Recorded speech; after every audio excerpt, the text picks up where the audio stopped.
ಓಂ ಶಾಂತಿ. ವಾಣಿ date 31/3/2025. ಪ್ರಾತಃ ಮುರಳಿ. ಓಂ ಶಾಂತಿ.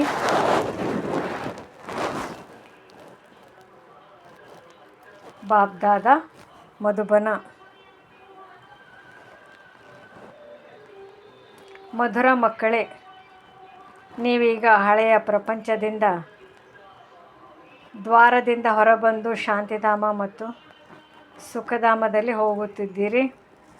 ತಂದೆ ಮುಕ್ತಿ ಜೀವನ್ಮುಕ್ತಿಯ ಮಾರ್ಗವನ್ನು ತಿಳಿಸುತ್ತಾರೆ. ಪ್ರಶ್ನೆ: ವರ್ತಮಾನ ಸಮಯದಲ್ಲಿ ಎಲ್ಲದಕ್ಕಿಂತ ಒಳ್ಳೆಯ ಕರ್ಮ ಯಾವುದಾಗಿದೆ? ಉತ್ತರ: ಎಲ್ಲದಕ್ಕಿಂತ ಒಳ್ಳೆಯ ಕರ್ಮವಾಗಿದೆ ಮನಸ ವಾಚ ಕರ್ಮಣ ಅಂಧರಿಗೆ ಊರುಗೋಲಾಗುವುದು. ಇಂತಹ ಯಾವ ಶಬ್ದವನ್ನು ಬರೆದರೆ ಮನುಷ್ಯರಿಗೆ ಮನೆಯ ಅಂದರೆ ಮುಕ್ತಿ ಮತ್ತು ಜೀವನ್ಮುಕ್ತಿಯ ಮಾರ್ಗವು ಸಿಗುವುದೆಂದು ನೀವು ಮಕ್ಕಳು ವಿಚಾರಸಾಗರ ಮಂಥನ ಮಾಡಬೇಕು. ಅದರಿಂದ ಇಲ್ಲಿ ಸುಖ ಶಾಂತಿಯ ಪ್ರಪಂಚದಲ್ಲಿ ಹೋಗುವ ಮಾರ್ಗವನ್ನು ತಿಳಿಸಲಾಗುತ್ತದೆ ಎಂಬುದನ್ನು ಮನುಷ್ಯರು ಸಹಜವಾಗಿ ತಿಳಿದುಕೊಳ್ಳಲಿ. ಓಂ ಶಾಂತಿ. ಜಾದೂಗಾರನ ಅದ್ಭುತ ದೀಪವನ್ನು ಕುರಿತು ಕೇಳಿದ್ದೀರಾ? ಅಲ್ಲಾವುದ್ದೀನನ ದೀಪವೆಂದು ಗಾಯನವಿದೆ. ಅಲ್ಲಾವುದ್ದೀನನ ದೀಪ ಅಥವಾ ಜಾದೂಗರನ ದೀಪವು ಏನೇನು ತೋರಿಸುತ್ತದೆ? ವೈಕುಂಠ, ಸ್ವರ್ಗ, ಸುಖಧಾಮ. ದೀಪಕ್ಕೆ ಪ್ರಕಾಶವೆಂದು ಹೇಳಲಾಗುತ್ತದೆ. ಈಗಂತೂ ಅಂಧಕಾರವಾಗಿದೆಯಲ್ಲವೇ? ಈಗ ಪ್ರಕಾಶವನ್ನು ತೋರಿಸಲು ಮಕ್ಕಳು ಪ್ರದರ್ಶನ ಮಾಡುತ್ತೀರಿ. ಎಷ್ಟೊಂದು ಖರ್ಚು ಮಾಡುತ್ತೀರಿ, ತಲೆ ಕೆಡಿಸಿಕೊಳ್ಳುತ್ತೀರಿ. ಬಾಬಾ ಇದಕ್ಕೆ ಏನೆಂದು ಹೆಸರಿಡುವುದೆಂದು ಮಕ್ಕಳು ಕೇಳುತ್ತಾರೆ. ಬಾಂಬೆಯಲ್ಲಿ ಗೇಟ್ ವೇ ಆಫ್ ಇಂಡಿಯಾ ಎಂದು ಹೇಳುತ್ತಾರೆ. ಹಡಗು ಮೊದಲು ಬಾಂಬೆಯಲ್ಲಿಯೇ ಬರುತ್ತದೆ. ದೆಹಲಿಯಲ್ಲಿಯೂ ಇಂಡಿಯಾ ಗೇಟ್ ಇದೆ. ಈಗ ತಮ್ಮದು ಗೇಟ್ ಆಫ್ ಮುಕ್ತಿ ಜೀವನ್ಮುಕ್ತಿ ಅಂದರೆ ಮುಕ್ತಿ ಜೀವನ್ಮುಕ್ತಿಯ ದ್ವಾರ ಆಗಿದೆ. 2 ದ್ವಾರಗಳು ಇವೆಯಲ್ಲವೇ? ಯಾವಾಗಲೂ ಒಳಗೆ ಮತ್ತು ಹೊರಗೆ 2 ದ್ವಾರಗಳಿರುತ್ತವೆ. ಒಂದು ಕಡೆಯಿಂದ ಹೋಗುವುದು, ಇನ್ನೊಂದು ಕಡೆಯಿಂದ ಬರುವುದು. ಇಲ್ಲಿಯೂ ಸಹ ಅದೇ ರೀತಿ ನಾವು ಹೊಸ ಪ್ರಪಂಚದಲ್ಲಿ ಬರುತ್ತೇವೆ ಮತ್ತು ಹಳೆಯ ಪ್ರಪಂಚದಿಂದ ಹೊರಬಂದು ನಮ್ಮ ಮನೆಗೆ ಹೊರಟು ಹೋಗುತ್ತೇವೆ. ಆದರೆ ತಾವಾಗಿಯೇ ಹಿಂತಿರುಗಿ ಹೋಗಲು ಸಾಧ್ಯವಿಲ್ಲ, ಏಕೆಂದರೆ ಮನೆಯನ್ನು ಮರೆತಿದ್ದೇವೆ. ಆದ್ದರಿಂದ ಮಾರ್ಗದರ್ಶಕನು ಬೇಕು. ಅವರು ಸಹ ನಮಗೆ ಸಿಕ್ಕಿದ್ದಾರೆ, ಮಾರ್ಗವನ್ನು ತೋರಿಸುತ್ತಾರೆ. ಮಕ್ಕಳಿಗೆ ತಿಳಿದಿದೆ, ತಂದೆಯು ನಮಗೆ ಮುಕ್ತಿ ಜೀವನ್ಮುಕ್ತಿ ಮತ್ತು ಸುಖ ಶಾಂತಿಯ ಮಾರ್ಗವನ್ನು ತೋರಿಸುತ್ತಾರೆ. ಅಂದ ಮೇಲೆ ಶಾಂತಿಧಾಮ ಸುಖಧಾಮದ ದ್ವಾರವೆಂದು ಬರೆಯಬಹುದು. ವಿಚಾರಸಾಗರ ಮಂಥನ ಮಾಡಬೇಕಲ್ಲವೇ? ಮುಕ್ತಿ ಜೀವನ್ಮುಕ್ತಿ ಎಂದು ಯಾವುದಕ್ಕೆ ಹೇಳಲಾಗುತ್ತದೆ ಎಂದು ಬಹಳಷ್ಟು ವಿಚಾರಗಳು ನಡೆಯುತ್ತವೆ. ಅದು ಸಹ ಯಾರಿಗೂ ತಿಳಿದಿಲ್ಲ. ಸುಖ ಶಾಂತಿಯನ್ನಂತೂ ಎಲ್ಲರೂ ಬಯಸುತ್ತಾರೆ. ಶಾಂತಿಯು ಬೇಕು ಮತ್ತು ಹಣ ಅಧಿಕಾರವೂ ಬೇಕೆಂದು ಬಯಸುತ್ತಾರೆ. ಆದರೆ ಅದೆಲ್ಲವೂ ಸತ್ಯುಗದಲ್ಲಿ ಬರುತ್ತದೆ. ಅಂದ ಮೇಲೆ ಶಾಂತಿಧಾಮ ಮತ್ತು ಸುಖಧಾಮದ ದ್ವಾರ ಅಥವಾ ಸುಖ ಶಾಂತಿ ಪವಿತ್ರತೆಯ ದ್ವಾರವೆಂದು ಹೆಸರನ್ನಿಡಿ. ಇವು ಒಳ್ಳೆಯ ಶಬ್ದಗಳಾಗಿವೆ. 3 ಸಹ ಇಲ್ಲಿಲ್ಲ. ಅಂದ ಮೇಲೆ ಇದರ ಮೇಲೂ ತಿಳಿಸಬೇಕಾಗುತ್ತದೆ. ಹೊಸ ಪ್ರಪಂಚದಲ್ಲಿ ಇವೆಲ್ಲವೂ ಇತ್ತು. ಹೊಸ ಪ್ರಪಂಚದ ಸ್ಥಾಪನೆ ಮಾಡುವವರು ಪತಿತ ಪಾವನ ಪರಮಾತ್ಮನಾಗಿದ್ದಾರೆ. ಆದ್ದರಿಂದ ಅವಶ್ಯವಾಗಿ ನಾವು ಈ ಹಳೆಯ ಪ್ರಪಂಚದಿಂದ ಹೊರಬಂದು ಮನೆಗೆ ಹೋಗಬೇಕಾಗಿದೆ. ಅಂದ ಮೇಲೆ ಇದು ಸುಖ ಶಾಂತಿ ಪವಿತ್ರತೆಯ ದ್ವಾರವಾಯಿತಲ್ಲವೇ? ತಂದೆಗೆ ಈ ಹೆಸರು ಪ್ರಿಯವೆನಿಸುತ್ತದೆ. ಈಗ ವಾಸ್ತವದಲ್ಲಿ ಅದರ ಉದ್ಘಾಟನೆಯನ್ನು ಶಿವತಂದೆಯೇ ಮಾಡುತ್ತಾರೆ. ಆದರೆ ನಾವು ಬ್ರಾಹ್ಮಣರ ಮೂಲಕ ಮಾಡಿಸುತ್ತಾರೆ. ಪ್ರಪಂಚದಲ್ಲಿ ಬಹಳಷ್ಟು ಉದ್ಘಾಟನಾ ಸಮಾರಂಭಗಳು ಆಗುತ್ತಿರುತ್ತವೆ. ಕೆಲವರು ಆಸ್ಪತ್ರೆಯ ಉದ್ಘಾಟನೆ ಮಾಡುತ್ತಾರೆ. ಇನ್ನು ಕೆಲವರು ವಿಶ್ವವಿದ್ಯಾಲಯಗಳ ಉದ್ಘಾಟನೆ ಮಾಡುತ್ತಾರೆ. ಇಲ್ಲಂತೂ ಒಂದೇ ಬಾರಿ, ಅದು ಈ ಸಮಯದಲ್ಲಿ ಆಗುತ್ತದೆ. ಆದ್ದರಿಂದ ವಿಚಾರಸಾಗರ ಮಂಥನ ಮಾಡಲಾಗುತ್ತದೆ. ಬ್ರಹ್ಮ ತಂದೆಯು ಬಂದು ಉದ್ಘಾಟನೆ ಮಾಡಲಿ ಎಂದು ಮಕ್ಕಳು ಬರೆದಿದ್ದರು. ಬಾಬ್ದಾದ ಇಬ್ಬರನ್ನೂ ಕರೆಯೋಣ. ಅದಕ್ಕೆ ತಂದೆಯು ತಿಳಿಸುತ್ತಾರೆ, ನೀವು ಹೊರಗಡೆ ಎಲ್ಲಿಯೂ ಹೋಗಲು ಸಾಧ್ಯವಿಲ್ಲ. ಉದ್ಘಾಟನೆ ಮಾಡಲು ಹೋಗುವುದಕ್ಕೆ ವಿವೇಕವು ಒಪ್ಪುವುದಿಲ್ಲ, ನಿಯಮವಿಲ್ಲ. ಅದನ್ನಂತೂ ಯಾರು ಬೇಕಾದರೂ ಉದ್ಘಾಟನೆ ಮಾಡಬಹುದಾಗಿದೆ. ಪ್ರಜಾಪಿತ ಬ್ರಹ್ಮಕುಮಾರ್ ಕುಮಾರಿಯರೆಂದು ಪತ್ರಿಕೆಯಲ್ಲಿ ಬರುವುದು, ಈ ಹೆಸರು ಸಹ ಬಹಳ ಚೆನ್ನಾಗಿದೆಯಲ್ಲವೇ? ಪ್ರಜಾಪಿತ ಎಲ್ಲರ ತಂದೆಯಾದರೂ ಅವರೇನು ಕಡಿಮೆಯೇ? ಮತ್ತು ತಂದೆಯು ತಾವೇ ಸಮಾರಂಭವನ್ನು ಮಾಡಿಸುತ್ತಾರೆ, ಮಾಡಿಸುವವರು ಆಗಿದ್ದಾರಲ್ಲವೇ? ನಾವು ಸ್ವರ್ಗದ ಸ್ಥಾಪನೆ ಮಾಡುತ್ತಿದ್ದೇವೆಂದು ಬುದ್ಧಿಯಲ್ಲಿರಬೇಕು. ಅಂದ ಮೇಲೆ ಎಷ್ಟೊಂದು ಪುರುಷಾರ್ಥ ಮಾಡಿ ಶ್ರೀಮತದಂತೆ ನಡೆಯಬೇಕಾಗಿದೆ.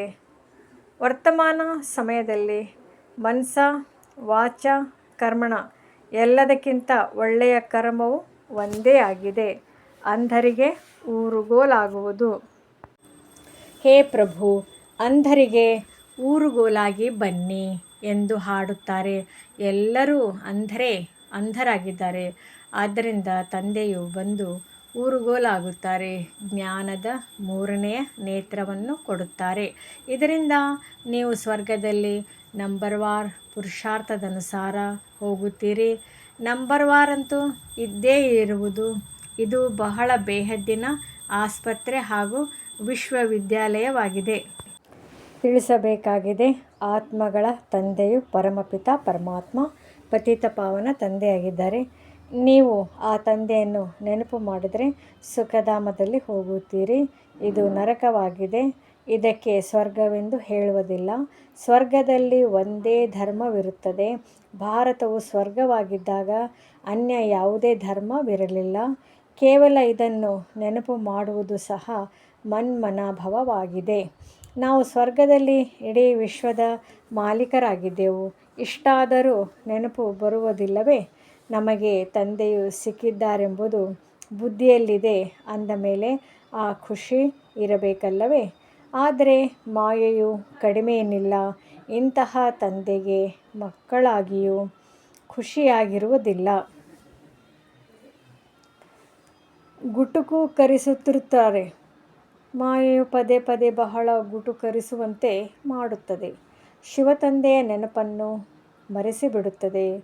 ಸ್ಥಿರವಾದ ನೆನಪು ಇರುವುದಿಲ್ಲವೆಂದು ತಾವೇ ಹೇಳುತ್ತಾರೆ. ತಂದೆಯು ಜ್ಞಾನಸಾಗರದಲ್ಲಿ ತೋಯಿಸುತ್ತಾರೆ ಮತ್ತು ಮಾಯೆಯು ವಿಷಯ ಸಾಗರದಲ್ಲಿ ಮುಳುಗಿಸುತ್ತದೆ. ಬಹಳ ಖುಷಿಯಿಂದ ಮುಳುಗುತ್ತಿರುತ್ತಾರೆ. ತಂದೆಯು ತಿಳಿಸುತ್ತಾರೆ, ಶಿವತಂದೆಯನ್ನು ನೆನಪು ಮಾಡಿ. ಆದರೆ ಮಾಯೆಯು ಮರೆಸಿಬಿಡುತ್ತದೆ. ತಂದೆಯನ್ನು ನೆನಪು ಮಾಡುವುದೇ ಇಲ್ಲ. ತಂದೆಯನ್ನು ತಿಳಿದುಕೊಂಡೇ ಇಲ್ಲ. ದುಃಖಹರ್ತ ಸುಖಕರ್ತನು ಪರಮಪಿತ ಪರಮಾತ್ಮನಾಗಿದ್ದಾರಲ್ಲವೇ? ಅವರೇ ದುಃಖ ಹರಣ ಮಾಡುವವರಾಗಿದ್ದಾರೆ. ಆ ಮನುಷ್ಯರು ಗಂಗೆಯಲ್ಲಿ ಹೋಗಿ ಮುಳುಗುತ್ತಾರೆ. ಗಂಗೆಯು ಪತಿತ ಪಾವನಿಯಾಗಿದೆ ಎಂದು ತಿಳಿಯುತ್ತಾರೆ. ಸತ್ಯುಗದಲ್ಲಿ ನೀರಿಗೆ ದುಃಖಹರಣಿ ಎಂದು ಹೇಳುವುದಿಲ್ಲ. ಸಾಧು ಸಂತ ಮೊದಲಾದವರೆಲ್ಲರೂ ಹೋಗಿ ನದಿಯ ತೀರದಲ್ಲಿ ಕುಳಿತುಕೊಳ್ಳುತ್ತಾರೆ. ಸಾಗರದ ತೀರದಲ್ಲೇಕೆ ಕುಳಿತುಕೊಳ್ಳುವುದಿಲ್ಲ? ಈಗ ನೀವು ಮಕ್ಕಳು ಸಾಗರನ ತೀರದಲ್ಲಿ ಕುಳಿತಿದ್ದೀರಿ. ಅನೇಕಾನೇಕ ಮಕ್ಕಳು ಸಾಗರನ ಬಳಿ ಬರುತ್ತೀರಿ. ಸಾಗರನಿಂದ ಹೊರಟಿರುವ ಇವರು ಚಿಕ್ಕ ದೊಡ್ಡ ನದಿಗಳಾಗಿದ್ದಾರೆಂದು ತಿಳಿಯುತ್ತೀರಿ. ಬ್ರಹ್ಮಪುತ್ರ, ಸಿಂಧು, ಸರಸ್ವತಿ ಈ ಹೆಸರುಗಳನ್ನು ಇಟ್ಟಿದ್ದಾರೆ. ತಂದೆಯು ತಿಳಿಸುತ್ತಾರೆ, ಮಕ್ಕಳೇ, ನೀವು ಮನಸ ವಾಚ ಕರ್ಮಣ ಬಹಳ ಗಮನವನ್ನಿಡಬೇಕಾಗಿದೆ. ಎಂದೂ ನಿಮಗೆ ಕ್ರೋಧವು ಬರಬಾರದು. ಕ್ರೋಧವು ಮೊದಲು ಮನಸ್ಸಿನಲ್ಲಿ ಬರುತ್ತದೆ, ನಂತರ ವಾಚ ಮತ್ತು ಕರ್ಮಣದಲ್ಲಿಯೂ ಬಂದು ಬಿಡುತ್ತದೆ. ಇವು 3 ಕಿಟಕಿಗಳಾಗಿವೆ. ಆದ್ದರಿಂದ ತಂದೆಯು ತಿಳಿಸುತ್ತಾರೆ, ಮಧುರ ಮಕ್ಕಳೇ, ವಾಚದಲ್ಲಿ ಹೆಚ್ಚಿನದಾಗಿ ತರಬೇಡಿ, ಶಾಂತಿಯಲ್ಲಿರಿ. ವಾಚದಲ್ಲಿ ಬಂದರೆ ಕ್ರೋಧವು ಕರ್ಮದಲ್ಲಿಯೂ ಬಂದು ಬಿಡುವುದು. ಕೋಪವು ಮೊದಲು ಮನಸ್ಸಿನಲ್ಲಿ ಬರುತ್ತದೆ, ನಂತರ ವಾಚ ಮತ್ತು ಕರ್ಮಣದಲ್ಲಿ ಬರುತ್ತದೆ. ಅಂತೂ 3 ಕಿಟಕಿಗಳಿಂದ ಹೊರಬರುತ್ತದೆ. ಮೊದಲು ಮನಸ್ಸಿನಲ್ಲಿಯೇ ಬರುತ್ತದೆ. ಪ್ರಪಂಚದವರಂತೂ ಪರಸ್ಪರ ದುಃಖವನ್ನೇ ಕೊಡುತ್ತಿರುತ್ತಾರೆ, ಜಗಳ ಕಲಹಗಳನ್ನು ಮಾಡುತ್ತಿರುತ್ತಾರೆ. ನೀವು ಯಾರಿಗೂ ದುಃಖವನ್ನು ಕೊಡಬಾರದು, ದುಃಖದ ವಿಚಾರಗಳು ಬರಬಾರದು. ಶಾಂತಿಯಲ್ಲಿರುವುದು ಬಹಳ ಒಳ್ಳೆಯದಾಗಿದೆ. ಅಂದಾಗ ತಂದೆಯು ಬಂದು ಸ್ವರ್ಗದ ಅಥವಾ ಸುಖಶಾಂತಿಯ ದ್ವಾರವನ್ನು ಮಕ್ಕಳಿಗೆ ತಿಳಿಸುತ್ತಾರೆ. ನೀವು ಅನ್ಯರಿಗೂ ತಿಳಿಸಿಕೊಡಿ ಎಂದು ಹೇಳುತ್ತಾರೆ. ಸುಖ, ಶಾಂತಿ, ಪವಿತ್ರತೆಯು ಸ್ವರ್ಗದಲ್ಲಿ ಇರುತ್ತದೆ. ಅಲ್ಲಿಗೆ ಹೇಗೆ ಹೋಗುತ್ತೀರಿ ಎಂಬುದನ್ನು ಸಹ ಅರಿತುಕೊಳ್ಳಬೇಕಾಗಿದೆ. ಈ ಮಹಾಭಾರತ ಯುದ್ಧವು ಬಾಗಿಲನ್ನು ತೆರೆಯುತ್ತದೆ. ಯಾವ ಹೆಸರನ್ನಿಡುವುದೆಂದು ತಂದೆಗೆ ವಿಚಾರ ಸಾಗರ ಮಂಥನವಂತೂ ನಡೆಯುತ್ತದೆ ಅಲ್ಲವೇ? ಮುಂಜಾನೆಯಲ್ಲಿ ವಿಚಾರ ಸಾಗರ ಮಂಥನ ಮಾಡುವುದರಿಂದಲೇ ಬೆಣ್ಣೆಯು ಸಿಗುತ್ತದೆ. ಅಂದರೆ ಒಳ್ಳೊಳ್ಳೆಯ ವಿಚಾರಗಳು ಹೊಳೆಯುತ್ತಿರುತ್ತವೆ. ಆದ್ದರಿಂದಲೇ ತಂದೆಯು ತಿಳಿಸುತ್ತಾರೆ, ಅಮೃತ ವೇಳೆಯಲ್ಲಿ ಎದ್ದು ತಂದೆಯನ್ನು ನೆನಪು ಮಾಡಿ ಮತ್ತು ಯಾವ ಹೆಸರನ್ನಿಡುವುದೆಂದು ವಿಚಾರ ಸಾಗರ ಮಂಥನ ಮಾಡಿ. ಇದರಿಂದ ಕೆಲವರಿಗೆ ಒಳ್ಳೆಯ ವಿಚಾರಗಳು ಹೊಳೆಯುತ್ತವೆ. ಈಗ ನೀವು ತಿಳಿದುಕೊಂಡಿದ್ದೀರಿ, ಪತಿತರನ್ನು ಪಾವನ ಮಾಡುವುದೆಂದರೆ ನರಕವಾಸಿಗಳಿಂದ ಸ್ವರ್ಗವಾಸಿಗಳನ್ನಾಗಿ ಮಾಡುವುದಾಗಿದೆ. ದೇವತೆಗಳು ಪಾವನರಾಗಿದ್ದಾರೆ. ಆದ್ದರಿಂದಲೇ ಎಲ್ಲರೂ ಅವರ ಮುಂದೆ ತಲೆಬಾಗುತ್ತಾರೆ. ನೀವೀಗ ಯಾರಿಗೂ ತಲೆಬಾಗುವಂತಿಲ್ಲ, ನಿಯಮವೇ ಇಲ್ಲ. ಆದರೆ ಬಹಳ ಯುಕ್ತಿಯಿಂದ ನಡೆಯಬೇಕಾಗಿದೆ. ಸಾಧುಗಳು ತಮ್ಮನ್ನು ಶ್ರೇಷ್ಠರು, ಪವಿತ್ರರೆಂದು ತಿಳಿಯುತ್ತಾರೆ. ಅನ್ಯರನ್ನು ಅಪವಿತ್ರರು, ನೀಚರೆಂದು ತಿಳಿಯುತ್ತಾರೆ. ನಾವು ಎಲ್ಲರಿಗಿಂತ ಶ್ರೇಷ್ಠರೆಂದು ಭಲೆ ನಿಮಗೆ ಗೊತ್ತಿದೆ. ಆದರೆ ಯಾರಾದರೂ ನಿಮ್ಮ ಮುಂದೆ ನಮಸ್ಕಾರ ಮಾಡಿದರೆ ನೀವು ಸಹ ನಮಸ್ಕಾರ ಮಾಡಬೇಕು. ಹರಿ ಓಂ ತತ್ಸತ್ ಎಂದು ಹೇಳಿದರೆ ನೀವು ಸಹ ಹೇಳಬೇಕಾಗುತ್ತದೆ. ಯುಕ್ತಿಯಿಂದ ನಡೆದುಕೊಳ್ಳದಿದ್ದರೆ ಅವರು ಕೈಗೆ ಸಿಗುವುದಿಲ್ಲ. ಬಹಳ ಯುಕ್ತಿ ಇರಬೇಕು. ಮೃತ್ಯು ತಲೆಯ ಮೇಲೆ ಬಂದಾಗ ಎಲ್ಲರೂ ಭಗವಂತನ ನಾಮಸ್ಮರಣೆ ಮಾಡುತ್ತಾರೆ. ಇತ್ತೀಚೆಗೆ ಆಕಸ್ಮಿಕವಾಗಿ ಬಹಳಷ್ಟು ಏರುಪೇರುಗಳಾಗುತ್ತಿರುತ್ತವೆ. ನಿಧಾನವಾಗಿ ದ್ವೇಷದ ಬೆಂಕಿಯು ಹರಡುತ್ತದೆ. ಬೆಂಕಿಯು ಮೊದಲು ವಿದೇಶದಿಂದ ಆರಂಭವಾಗಿ ನಂತರ ನಿಧಾನವಾಗಿ ಇಡೀ ಪ್ರಪಂಚವೇ ಸುಟ್ಟು ಹೋಗುತ್ತದೆ. ಅಂತಿಮದಲ್ಲಿ ನೀವು ಮಕ್ಕಳೇ ಉಳಿಯುತ್ತೀರಿ. ನೀವು ಆತ್ಮಗಳು ಪವಿತ್ರರಾದರೆ ನಿಮಗಾಗಿ ಅಲ್ಲಿ ಹೊಸ ಪ್ರಪಂಚವು ಸಿಗುತ್ತದೆ. ಪ್ರಪಂಚದ ಹೊಸ ನೋಟು ನೀವು ಮಕ್ಕಳಿಗೆ ಸಿಗುತ್ತದೆ. ನೀವು ರಾಜ್ಯಭಾರ ಮಾಡುತ್ತೀರಿ. ಅಲ್ಲಾವುದ್ದೀನನ ಅದ್ಭುತ ದೀಪವು ಪ್ರಸಿದ್ಧವಾಗಿದೆಯಲ್ಲವೇ? ಅದನ್ನು ಉಜ್ಜಿದರೆ ಸಾಕು, ಕುಬೇರನ ಖಜಾನೆಯು ಸಿಕ್ಕಿಬಿಡುತ್ತದೆ. ಇದು ಅವಶ್ಯವಾಗಿದೆ. ನೀವು ಮಕ್ಕಳು ತಿಳಿದುಕೊಂಡಿದ್ದೀರಿ. ಅಲ್ಲಾವುದ್ದೀನನು ಸನ್ನೆಯಿಂದಲೇ ತಕ್ಷಣ ಸಾಕ್ಷಾತ್ಕಾರ ಮಾಡಿಸುತ್ತಾನೆ. ನೀವು ಕೇವಲ ಶಿವತಂದೆಯನ್ನು ನೆನಪು ಮಾಡಿ, ಆಗ ಸಾಕ್ಷಾತ್ಕಾರಗಳು ಆಗುತ್ತವೆ. ನವದಾ ಭಕ್ತಿಯಿಂದಲೂ ಸಾಕ್ಷಾತ್ಕಾರಗಳು ಆಗುತ್ತವೆ ಅಲ್ಲವೇ? ಇಲ್ಲಿ ನಿಮಗೆ ಗುರಿಧ್ಯೇಯದ ಅಂದರೆ ಲಕ್ಷ್ಮೀನಾರಾಯಣನ ಸಾಕ್ಷಾತ್ಕಾರವಂತೂ ಆಗಿಯೇ ಆಗುತ್ತದೆ. ಆಗ ನೀವು ತಂದೆಯನ್ನು ಮತ್ತು ಸ್ವರ್ಗವನ್ನು ಬಹಳ ನೆನಪು ಮಾಡುತ್ತೀರಿ, ಪದೇ ಪದೇ ನೋಡುತ್ತೀರಿ. ಯಾರು ತಂದೆಯ ನೆನಪಿನಲ್ಲಿ ಮತ್ತು ಜ್ಞಾನದಲ್ಲಿ ಮಸ್ತರಾಗಿರುವರೋ ಅವರೇ ಅಂತಿಮದ ಎಲ್ಲ ದೃಶ್ಯಗಳನ್ನು ನೋಡಬಲ್ಲರು. ಇದು ಬಹಳ ಉನ್ನತ ಗುರಿಯಾಗಿದೆ. ತನ್ನನ್ನು ಆತ್ಮವೆಂದು ತಿಳಿದು ತಂದೆಯನ್ನು ನೆನಪು ಮಾಡುವುದು ಚಿಕ್ಕಮ್ಮನ ಮನೆಯಂತಲ್ಲ. ಬಹಳ ಪರಿಶ್ರಮವಿದೆ. ನೆನಪೇ ಮುಖ್ಯವಾಗಿದೆ. ಹೇಗೆ ತಂದೆಯು ದಿವ್ಯ ದೃಷ್ಟಿಯ ದಾತನಾಗಿದ್ದಾರೆ, ಹಾಗೆ ಸ್ವಯಂ ತಮಗಾಗಿ ದಿವ್ಯ ದೃಷ್ಟಿಯ ದಾತರಾಗುತ್ತೀರಿ. ಹೇಗೆ ಭಕ್ತಿ ಮಾರ್ಗದಲ್ಲಿ ತೀವ್ರವಾಗಿ ನೆನಪು ಮಾಡುತ್ತಾರೆಂದರೆ ಸಾಕ್ಷಾತ್ಕಾರವಾಗುತ್ತದೆ. ತಮ್ಮ ಪರಿಶ್ರಮದಿಂದ ಹೇಗೆ ದಿವ್ಯ ದೃಷ್ಟಿ ದಾತರಾಗಿ ಬಿಡುತ್ತಾರೆ.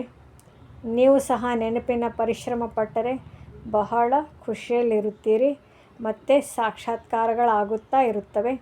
ಇಡೀ ಪ್ರಪಂಚವೇ ಮರೆತು ಹೋಗಿ ಮನ್ಮನಾಭವ ಆಗಿಬಿಟ್ಟರೆ ಇನ್ನೇನು ಬೇಕು. ಯೋಗ ಬಲದಿಂದ ನೀವು ತಮ್ಮ ಶರೀರವನ್ನು ಬಿಟ್ಟು ಬಿಡುತ್ತೀರಿ. ಭಕ್ತಿಯಲ್ಲಿಯೂ ಪರಿಶ್ರಮವಿರುತ್ತದೆ, ಇದರಲ್ಲಿಯೂ ಪರಿಶ್ರಮ ಪಡಬೇಕು.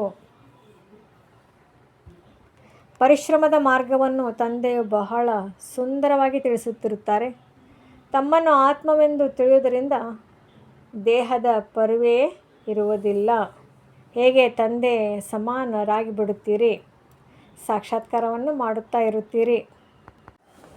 ಬಹಳ ಖುಷಿಯೂ ಇರುತ್ತದೆ. ಫಲಿತಾಂಶವೆಲ್ಲವೂ ಅಂತಿಮದ್ದೆಂದು ಗಾಯನವಿದೆ. ತಮ್ಮ ನಾಮರೂಪದಿಂದಲೂ ಭಿನ್ನರಾಗಬೇಕಾಗಿದೆ. ಅಂದ ಮೇಲೆ ಅನ್ಯರ ನಾಮರೂಪವನ್ನು ನೆನಪು ಮಾಡುವುದರಿಂದ ಯಾವ ಗತಿಯಾಗುವುದು. ಜ್ಞಾನವು ಬಹಳ ಸಹಜವಾಗಿದೆ. ಭಾರತದ ಯಾವ ಪ್ರಾಚೀನ ಯೋಗವಿದೆಯೋ ಅದರಲ್ಲಿ ಚಮತ್ಕಾರವಿದೆ. ತಂದೆ ತಿಳಿಸಿದ್ದಾರೆ. ಬ್ರಹ್ಮಜ್ಞಾನಿಗಳು ಸಹ ಹೀಗೆ ಶರೀರ ಬಿಡುತ್ತಾರೆ. ನಾವು ಆತ್ಮಗಳಾಗಿದ್ದೇವೆ, ಪರಮಾತ್ಮನಲ್ಲಿ ಲೀನವಾಗಬೇಕಾಗಿದೆ. ಆದರೆ ಯಾರೂ ಲೀನವಾಗುವುದಿಲ್ಲ. ಅವರು ಬ್ರಹ್ಮಜ್ಞಾನಿಗಳು ಅರ್ಥಾತ್ ತತ್ವಜ್ಞಾನಿಗಳಾಗಿದ್ದಾರೆ. ಬ್ರಹ್ಮ ತಂದೆಯು ನೋಡಿದ್ದಾರೆ.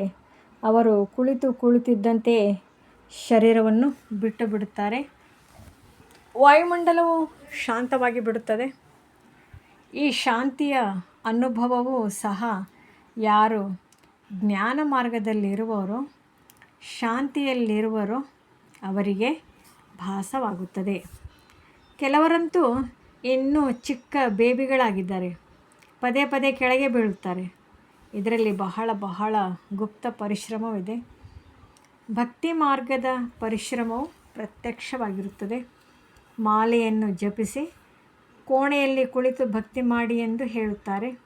ಇಲ್ಲಂತೂ ನಡೆಯುತ್ತಾ ತಿರುಗಾಡುತ್ತಾ ನೀವು ನೆನಪಿನಲ್ಲಿರುತ್ತೀರಿ. ಇವರು ರಾಜ್ಯ ಭಾಗ್ಯವನ್ನು ತೆಗೆದುಕೊಳ್ಳುತ್ತಿದ್ದಾರೆಂದು ಯಾರಿಗೂ ಅರ್ಥವಾಗುವುದಿಲ್ಲ. ಯೋಗದಿಂದಲೇ ಎಲ್ಲ ಲೆಕ್ಕಾಚಾರಗಳನ್ನು ಕಳೆಯಬೇಕಾಗಿದೆ. ಜ್ಞಾನದಿಂದ ಲೆಕ್ಕಾಚಾರವು ಸಮಾಪ್ತಿಯಾಗುವುದಿಲ್ಲ. ಯೋಗದಿಂದಲೇ ಆಗುತ್ತದೆ. ಕರ್ಮಭೋಗವು ನೆನಪಿನಿಂದಲೇ ಸಮಾಪ್ತಿಯಾಗುತ್ತದೆ. ಇದು ಗುಪ್ತವಾಗಿದೆ. ತಂದೆಯು ಎಲ್ಲವನ್ನೂ ಗುಪ್ತವಾಗಿ ಕಲಿಸುತ್ತಾರೆ. ಒಳ್ಳೆಯದು. ಮಧುರಾತಿ ಮಧುರ ಅಗಲಿ ಹೋಗಿ ಮರಳಿ ಸಿಕ್ಕಿರುವ ಮಕ್ಕಳ ಪ್ರತಿ ಮಾತಾಪಿತಾ ಬಾಬ್ದಾದಾರವರ ನೆನಪು, ಪ್ರೀತಿ ಹಾಗೂ ಸುಪ್ರಭಾತ.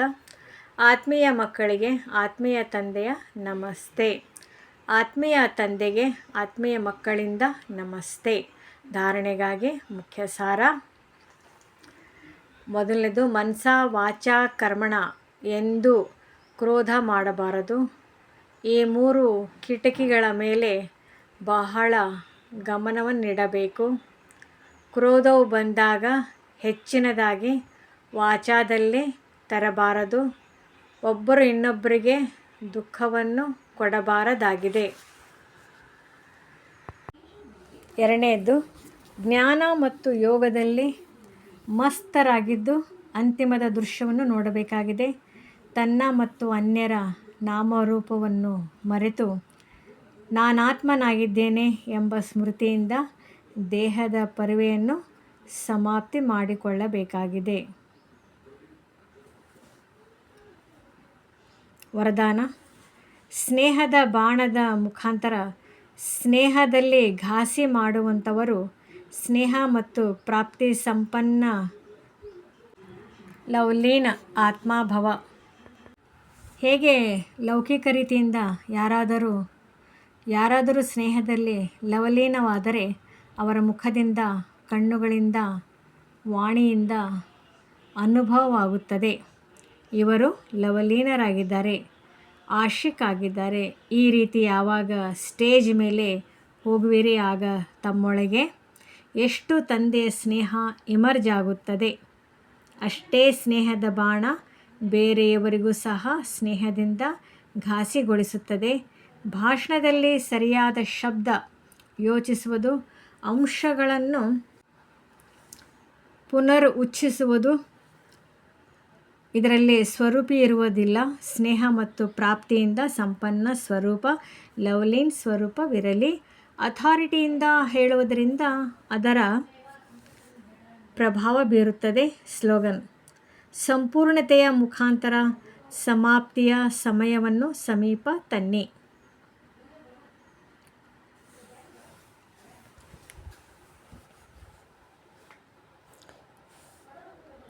ಅವ್ಯಕ್ತ ಸೂಚನೆ: ಸತ್ಯ ಮತ್ತು ಸಭ್ಯತೆ ರೂಪಿ ಕಲ್ಚರ್ ಅಂದರೆ ಸಂಸ್ಕೃತಿಯನ್ನು ತಮ್ಮದಾಗಿಸಿಕೊಳ್ಳಿರಿ.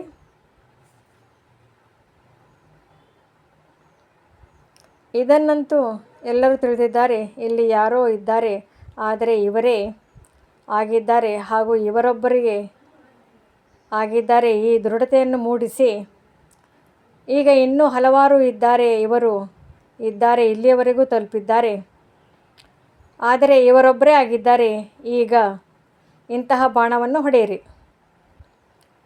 ಧರಣಿಯಂತೂ ಸಿದ್ಧವಾಗಿದೆ, ಇನ್ನು ತಯಾರಾಗುತ್ತಾ ಹೋಗುವುದು. ಆದರೆ ಯಾವುದು ಅಡಿಪಾಯವಾಗಿದೆ, ನವೀನತೆ ಇದೆ, ಬೀಜವಾಗಿದೆ, ಅದಾಗಿದೆ. ಹೊಸ ಜ್ಞಾನ, ನಿಸ್ವಾರ್ಥ ಪ್ರೀತಿ ಇದೆ, ಆತ್ಮಿಕ ಪ್ರೀತಿ ಇದೆ. ಇದನ್ನಂತೂ ಅನುಭವ ಮಾಡುತ್ತಾರೆ. ಆದರೆ ಈಗ ಪ್ರೀತಿಯ ಜೊತೆ ಜ್ಞಾನದ ಅಥಾರಿಟಿ ಉಳ್ಳವರು ಆತ್ಮಗಳಾಗಿದ್ದಾರೆ, ಸತ್ಯ ಜ್ಞಾನದ ಅಥಾರಿಟಿ ಆಗಿದ್ದಾರೆ. ಇದನ್ನು ಪ್ರತ್ಯಕ್ಷ ಮಾಡಿ, ಆಗ ಪ್ರತ್ಯಕ್ಷತೆ ಆಗುವುದು.